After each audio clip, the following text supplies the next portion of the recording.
independence is important, how do you learn to be co-independent, especially around finances, children, etc.? Because this is a huge thing for single women with kids, right? It's like, how do I even bring a man into my family dynamic? How do we merge our families? How do we blend families? How do I take care of my children? How can I trust that they're going to feel safe and able to bring it in this man? Like all these different dynamics, right? It's a huge thing.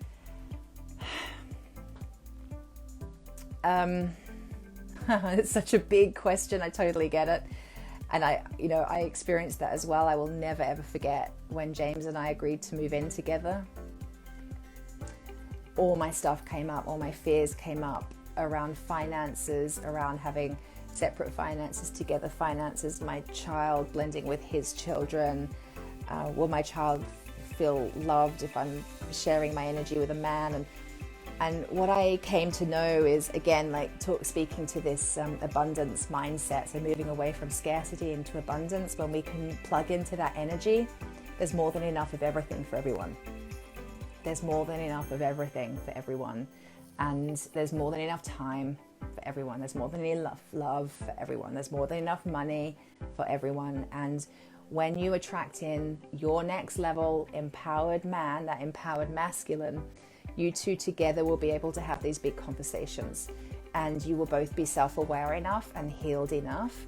You both have been doing your inner work, and you're coming together to create a family, probably to redefine relationship together, to redefine perhaps marriage, perhaps to redefine parenting. And you're going to be having these conversations together, and you're going to be working it out together.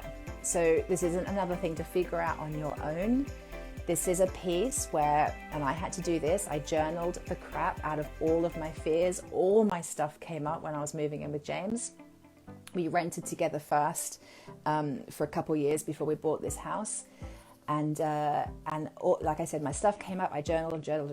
And when I really felt like I was connected to my truth and understood where my fears were coming from and was able to do my work to clear out what I could, and then the rest I brought to the table to James, and I said, this is where I'm at. This is how I'm feeling. This is what I'm upset about. This is what I'm nervous about. This is what I'm scared about. So I vulnerably brought it to the table. And because he's an empowered masculine, because I called in the next level guy, he could hold the space for me. We could talk it over together. We could create plans together. We could get into agreement together. I didn't have to do it on my own. And I think that's a really important piece. So my independence was feeling it on my own with my journal, getting to the root of some of the fears on my own, and then bringing, and also getting absolute clarity on what I needed, what of my needs continued to need to be met within the relationship. I was very clear about how I wanted my finances to work, what I was willing to share and what I wanted to keep for myself.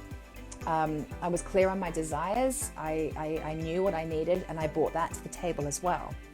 And something I do with women when we work together is I help you to have these sorts of conversations. I teach you how to communicate from the feminine, which is incredibly powerful. And you're probably going to get what you want when you come from the feminine, but not in a manipulative way.